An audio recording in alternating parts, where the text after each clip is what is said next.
Welcome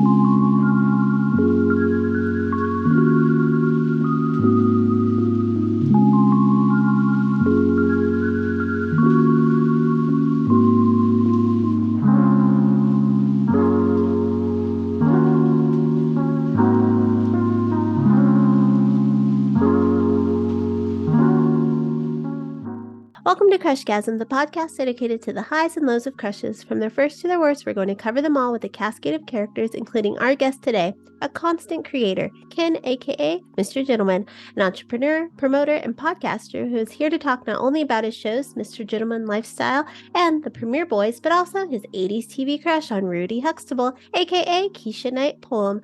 Ken, how are you? I hope I said her name right. Yeah, I believe you did. Hey, everybody. Hope all is well. I'm doing good. How are you doing, Miss Kendra?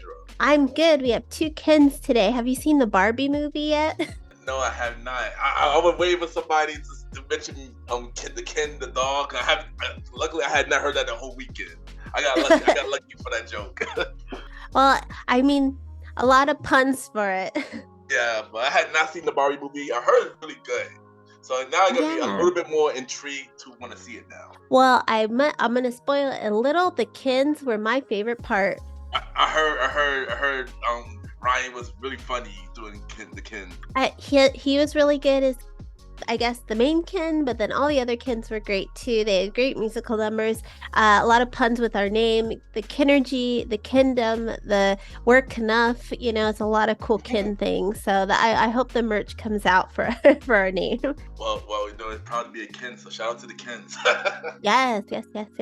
Well, before we get started and talk about the crush, can you tell people where they can find you and your podcasts online? Well, you can find me on all platforms. On IG and every platform, Ken MrGentleman, Ken_MrGentleman. Also the podcast, MrGentleman Lifestyle Podcast, and my other podcast with me and my bros, the Premiere Boy Podcast. You'll find that on Twitter, IG, and everything. Pretty much the same name, but on Twitter, like shorten it. This is MrGentleman Pod on Twitter, and yeah. All right. Well, check it out. Twitter, all the good things. Instagram, basically all the general, all the what's it called? All the usual suspects. Yes, all the usual social medias. Yes. So when the Cosby Show came out, it was pretty groundbreaking stuff. In hindsight, did you feel how big and iconic the show would eventually become, or was it just like a good television show you found yourself watching? When I was younger, because when Cosby Show was out, I probably was born probably by the 4th season.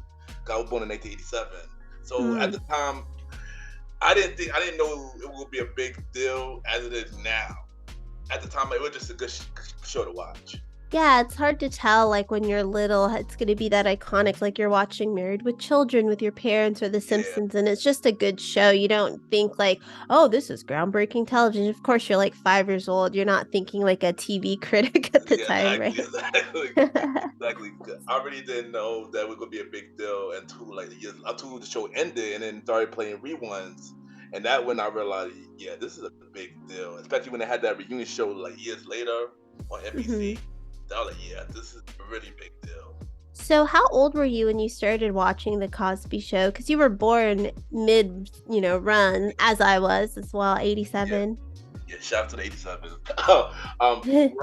Probably, I want to say when either season 7 or season 6 or season 7 was on. I believe that was probably 91 or 92, I believe. I think I started watching 91 and 92. It's a pretty grown-up show for you to watch about right before kindergarten. Were you understanding the plots, or were you kind of just like, yeah, this is good? That's like kind of how I watched like Married with Children as a kid. I was like, this is funny, but I don't know if I truly grasped what was going on. I mean, I probably didn't understand it, but I still enjoyed it. I know as a kid, I couldn't watch Married with Children at all. So I was bad about that as a kid, so I can't watch that. And, my family was a big Fox family. We're trash. But even though I've also watched Different World as a kid as well, I did not understand that show as a kid either when I was younger.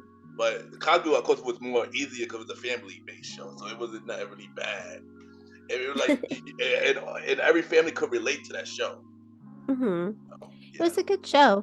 It's a good show. Good show, yeah. But again, my family was trash, so we were watching Fox. So let's talk about this crush on Keshia, aka Rudy Huxtable. What made her it for you? I don't know. When I was younger, when you watch a show when you're younger and you see somebody who look like around your age, you're like, oh, she cute, not knowing that in reality she's really older than you. I thought I was, because I started watching as a kid. I thought I was older than her. Like, oh, she's a cute little girl, But in reality, she was older than me. So it's like, oh, so and but, I always liked her, yeah, when I was younger. Mm-hmm.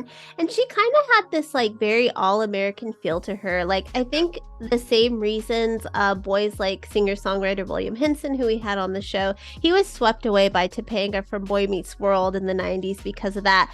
Did you and your friends kind of agree that like Rudy Huxtable was like the cutest one on the show growing up? She definitely was. Yeah, she definitely was. She gave me that the girl next door feeling as a kid. And on top of it, not only on the Cosby, but she did other stuff as well.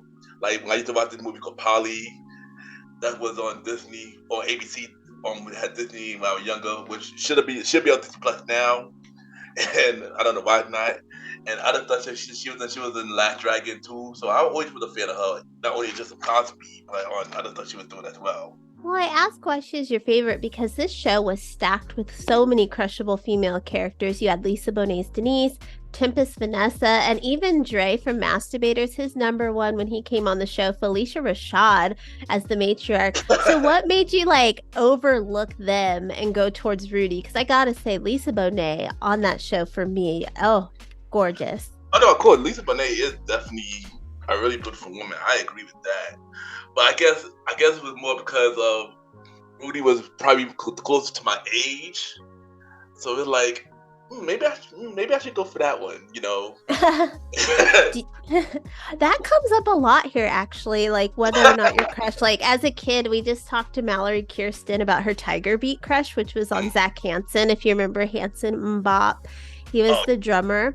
And he was also the youngest one. He was closest to her age. So that kind of goes into like, maybe I have a chance if I met this person. I know. I did have that same feeling too. Like, maybe I do got a chance with her. She around my age. Maybe I do got a chance with her.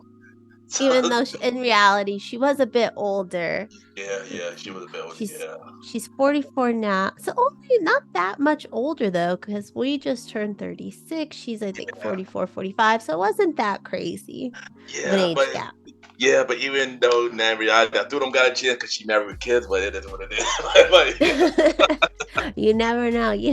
I was also curious as to whether or not this crush was because she may have been like one of the first Black actors your age you've seen on screen. I mean, this wasn't the first show to feature like Black characters, but you get what I'm saying. It was more rare in the 80s to see kind of that representation. No, that could be another reason too, though, because she was like one other youngest Black person I did see on TV. Two later, of course, when Raven came on the show later, but yeah, that's actually a good reason. That is another good reason as well. So yeah, that's a good reason. Yeah, I mean, well, you're my age, so you probably got the Tia and Tamara. You just mentioned Raven. Yeah. So we were kind of getting more in the 90s, but definitely for 80s kids, I feel like Cosby Show is really the only place you were getting maybe that Black female for a crush, if that's who you were into. That definitely is. And other than that, Tootie from Facts of Life was about it. I was just about to say that. But that's true. Unless you want to add, well, this is probably the 70s, but Janet on Good Times too. Yeah, we had a singer named Jason Hendrickson. That's his crush Janet, and that's where he found her from.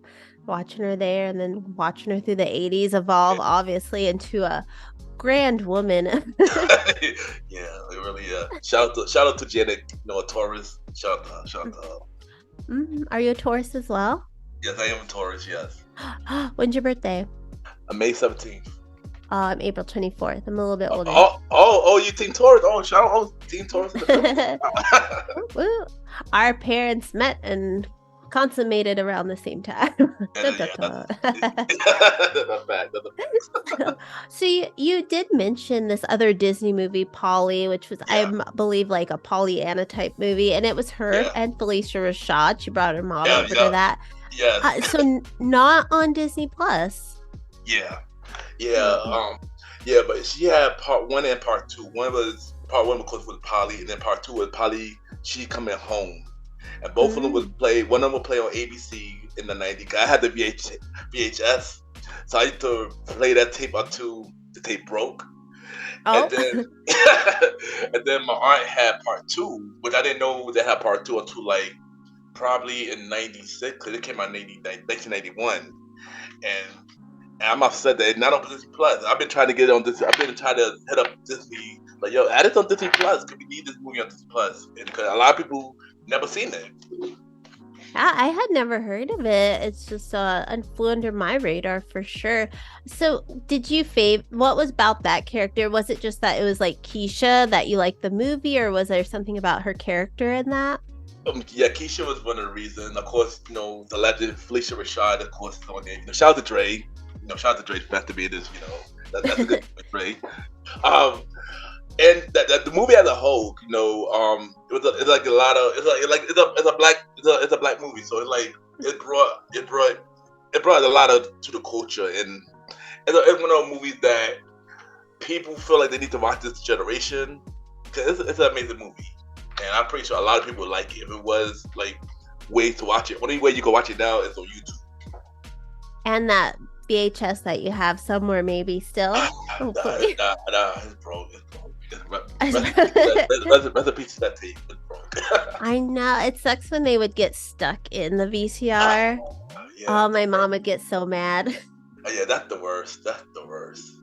Yeah. She'd have to take it apart, get it out. I had a VCR about 10 years ago. I found one. So I went to this it's probably more than that, like 15 years maybe. And I went to a music store that's like Amoeba in LA, and they have a bunch of VHSs like for $1, and I got so many. The first one I put in got stuck, and I was like, oh, I can't watch any of them. It's my Tiny Toon Adventure one, the summer vacation. I had that too. And that one broke as well. It must just be that copy, that VHS, because it was just like, it's cursed. It broke my dang new VCR.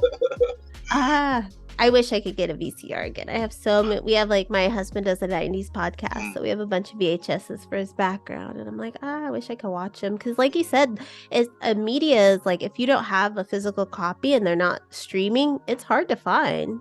And I agree. And I still got a lot of my VHS too, especially in my parents' house, so it would be good to have a VCR too to watch all the old movies again. I have a lot. So let's talk more about Keshia. She's worked a lot since being like a child star, which is good for her, especially for 80s children's stars. Their lives were wild when you get into some of those True Hollywood stories. But she kind of went... she sort of went on the path that Harvey Laguerre's Hall Pass crush went. His crush is Sanaa Lathan from Love and Basketball. And I like to say that she sort of stayed in the Black Hollywood realm. She starred in House of Pain. Why do you think it's harder for like those Black actors to sort of hit the mainstream? Even ones like Keshia, who were part of a groundbreaking series, like they kind of don't hit that. Like they're not Will Smith level, household names their whole career. Why do you think that is for her? Oh, that is a good question. That is a really good question, actually. I don't know, because I know some people could make it big in Hollywood, but others, maybe sometimes people choose not to go beyond the potential where they want to go. Because I remember after Cosby and stuff, and she took a very long break, and I was watching this thing called Uncensored on TV One, and she was discussing why she took a break. And she took a break because she was in college and basically living like the regular life. She was not thinking about acting and stuff like that. Until one day, I believe that when she got on House of Pain and then got on with Tyler Perry and stuff like that. So I think that she kind of chose to not go that route. I believe she chose to not go that route. She wanted to like live a regular life.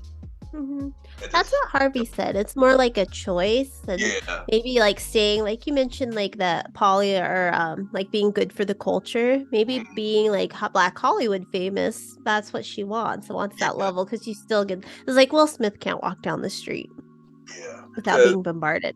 yeah, because I know it was on the uncensored things that she was on. She was saying that her family was a big college thing, and she wanted to follow that route.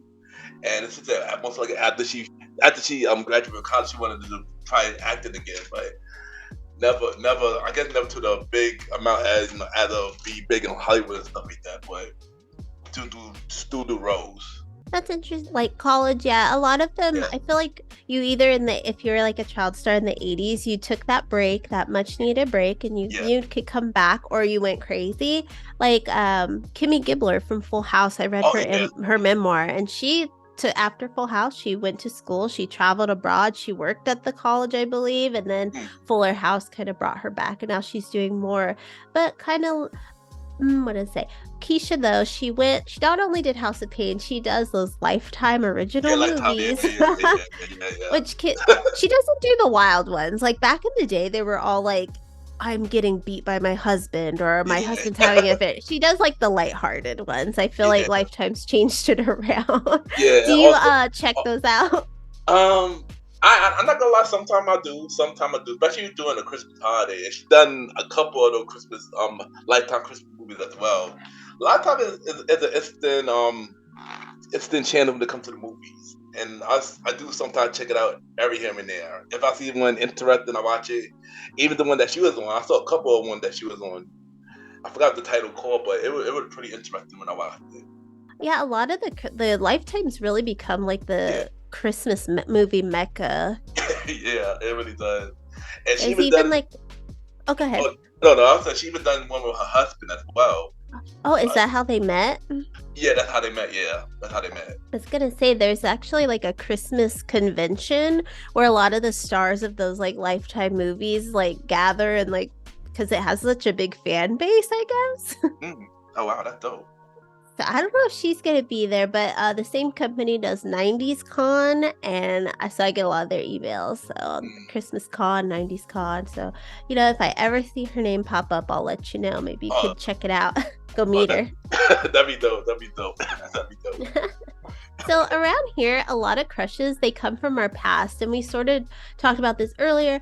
There usually are child stars from our youth, and I feel like there aren't as many child actors as there was once upon a time. Like today, young people, I feel like are more inclined to fall for like influencers and YouTubers. Mm, Do you yeah. think that kids today are missing out on like crucial childhood crushes because they just have less family comedies and very minimal kids movies like Polly? That's another. You're coming up with the good questions. Wow.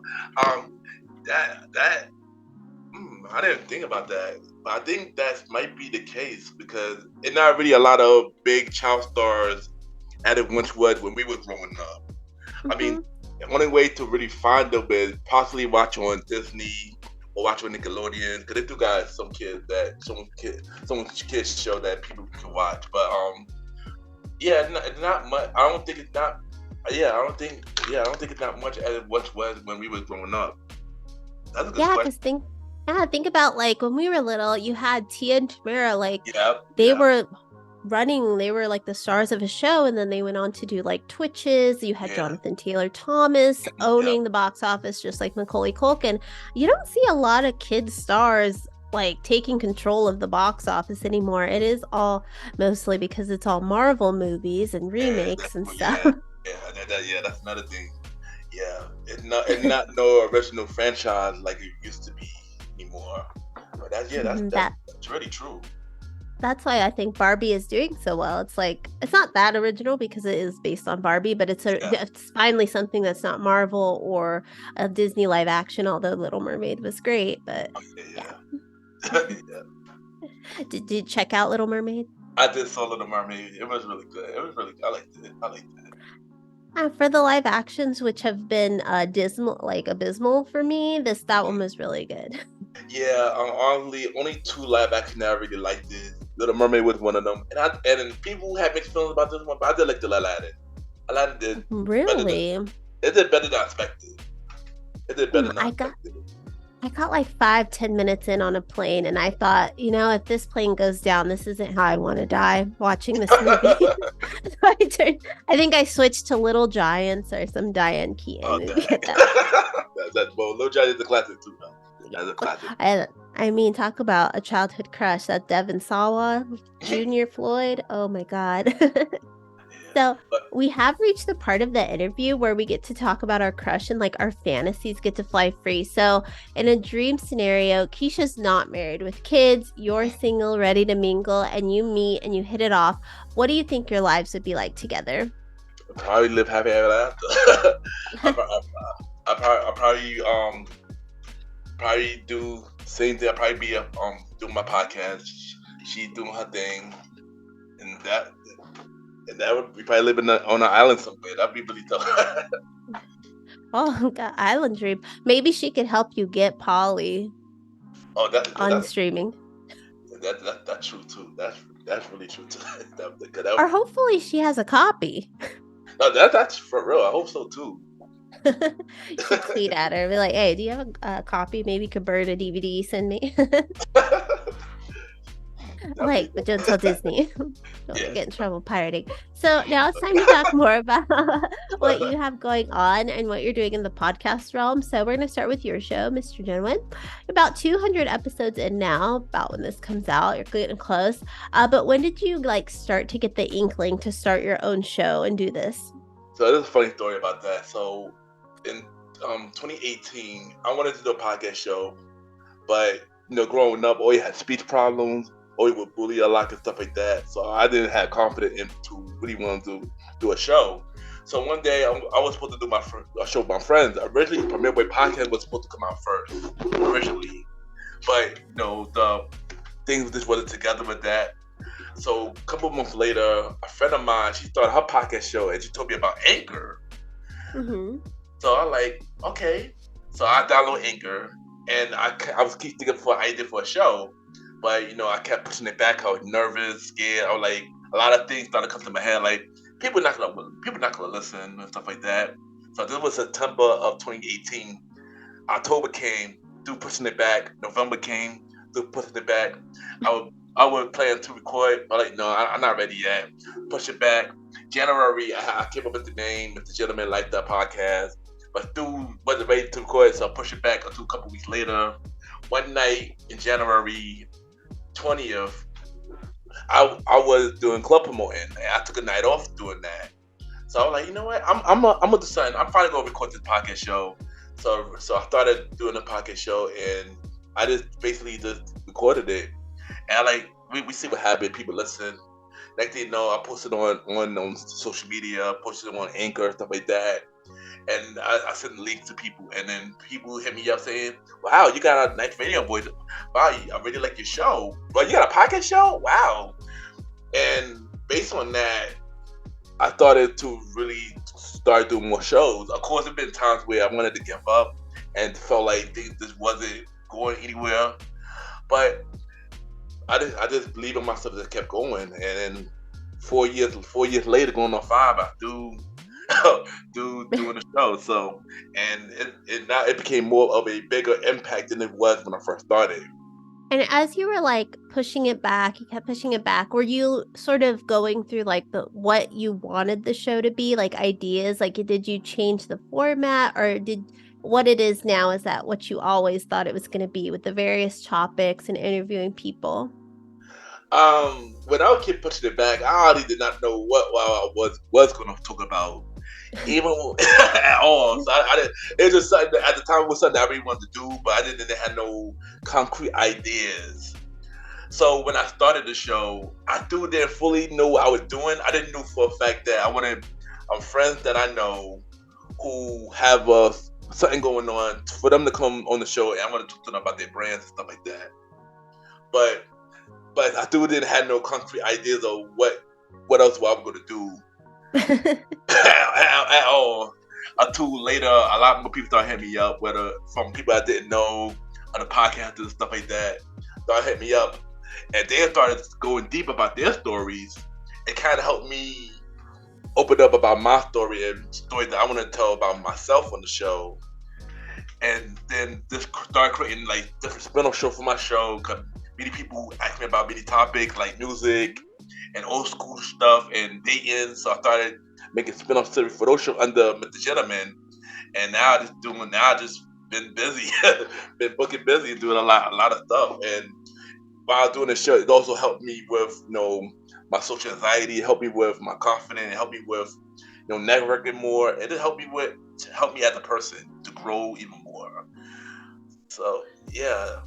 Now with this show, now I just come up with ideas every day now. So it's a bug that I can't stop. You mentioned new facets of the show and sort of spin-offs like date night talk. How Yeah. did that idea come around? About So it's like different layers to it. So during my first season of the podcast show, I had my friend Long Live the Chief Mally Mel, and he's a music artist who's also a part of the Premier podcast years later. And so I wanted to showcase artists on the show. So with that, when I came up with my first spin-off show, at the time it was called New Music / Unsigned Hype Fridays. Because during my early days, I used to play music on the show, like with a radio. Yeah, due to copyright reasons, I had to stop that part. But then, yeah, so that was something I didn't learn at the time. But then, kind of 2021, I started to bring that show back and renamed it to Conversation About Music, where I talk to music artists, talk about their music journey, and we play their music on the show because they own the rights to their music, and had music discussion. And that was the first spin-off show. Then another spin-off show, of course, was Date Night Talk. People ask me, Ken, when you gonna talk about relationship in your show? And at the time, I thought about it, but I didn't want to bombard people with too much stuff. So one day, I was like, you know what, I'm gonna talk about relationship on the show. So I started having segments of Date Night Talk where I had people come in the show and we talk about their love life and talk about relationships and stuff like that. And I came up with six preview series until it became like a full spin-off series. And a lot of people wanted that show, so I believe with 2022, I came up with the spin-off show Date Night Talk, and I added my good friend, where we just talk about relationships and many different relationship topics. And then the last spin-off show I had called the Old School Show with me and my other bro, Roddy. And that started because originally I wanted to do another music show and stuff like that, and I wanted to do it with him. Me and him is a big old school music fan and stuff like that. So while we were talking about the process of that, a lot of old school stuff started coming out, like old school talk, TV shows, old school movies, stuff like that. It was a lot of that idea come up, so I went to sleep on it. Next thing I woke up the next day, I was like, oh snap, the Old School Show. So I hit up my friend. I was like, yo, we got to record a show, the Old School Show. So we talk anything old school, and then therefore we talk about a lot of old school stuff. And then, yeah. So that's how I got 3 spin-off shows right now, and just to expand different things on the show. Where people don't want to hear like deep interviews or personal stories, they could go to the spin-off shows and listen to like old school show, or listen to a show about music, or listen to a show about relationships. So people got many things to pick from other than something serious. This is more like the fun side of the show, and now I want to create like the spin-off shows. So I wanted to people to not only learn something and be inspired, but also have fun while listening to the show, and that was those spin-off shows come in. Well, you have so much going on with MrGentleman, but who are 3 of your like bucket list guests that you'd love to come through and be on any one of the shows, whether it's the original one or one of the spin-offs? Bucket list. That's a good question. I mean, I named some of the people before, but of course, I gotta add Keshia Knight, of course. she had to come. She gotta come on the show. That'd be dope. Another guest that I went is he one of my favorite producers. Also one of my favorite artists as well. I gotta have Ryan Leslie on the show. He wasn't the person that always admired by his work. He'd be another bucket list. Of course, Pharrell and Chad the Neptunes, because the way they create their music, they're also one of my favorite producers. It would be dope to have them on the show. Of course, Jay-Z, and I got a whole lot of people on my bucket list that I really want to come on my show. So that's a lot. It's a lot to name. Well, you're also part of the Premier Boys podcast as well. And that kicked off about 2019. And well, you've been doing what seems like seasons of the show Yeah, annually now yeah, since. yeah. How did the three of you come together on this? Okay, the Premiere Boys, like I mentioned, that was originally supposed to be the first show come out around 2018, but things didn't work out. So me and my three friends, me and my three friends at the time, we were the three of us at the time. Oh, we all went to high school together, so we all pretty much grew up together and stuff like that. And every time we do something, we always plan to do things together as a team. So when I presented about the podcast idea, again, they actually wanted to do it this time because now we had a platform now and stuff like that. So like it was it's more possible to do it. So I had one of my friends on the show to announce that we would have it coming up with the Premier Boy podcast. And then we had the pilot episode on MrGentleman of the Premier Boys in the early days. And it was me, Roddy, and my other bro, Aaron Quinto Sands, and we came up with Premier Boys in September 11th of 2019. I know, it's an odd date. I know it's an odd date. But yeah, and Premier Boy, we basically just talk about many topics, whether from the news, personal stories, and just random topics to talk about in a guy's setting, basically. Just to conversation with our bros talk about, basically.